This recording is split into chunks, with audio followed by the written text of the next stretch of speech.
नवनियुक्त पोलीस आयुक्त राकेश ओला यांनी पदभार स्वीकारताच शहरात ऍक्शन मोडमध्ये कामाला सुरुवात केली आहे।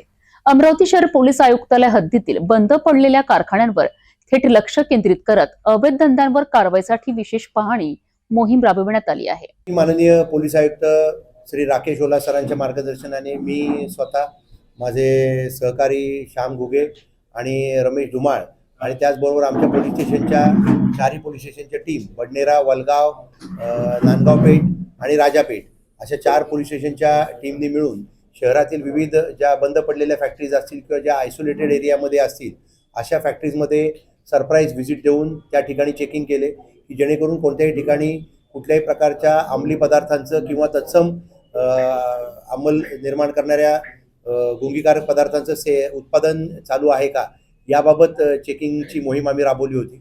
प्रथमदर्शनी तशा पद्धतीचं काही आम्हाला आढळून आलं नाही, परंतु अशा पद्धतीचं काही उत्पादन किंवा साठा आपल्या हद्दीत असू नये याच्याकरता ही मोहीम राबवण्यात आलेली होती आणि याच मोहिमेचं आणखीन एक्सटेन्शनसुद्धा आम्ही येणाऱ्या कालामध्ये करत आहोत।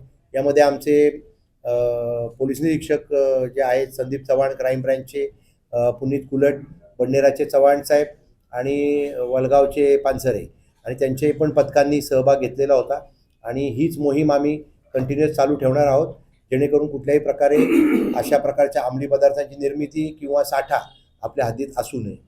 नवनियुक्त पोलीस आयुक्त राकेश ओला यांच्या नेतृत्वाखाली अमरावती शहर पोलीस दलाने अवैध धंद्यांविरोधात कंबर कसली आहे। आगामी काळात अशा कारवायांमुळे गुन्हेगारीवर आळा बसेल अशी अपेक्षा व्यक्त केली जात आहे।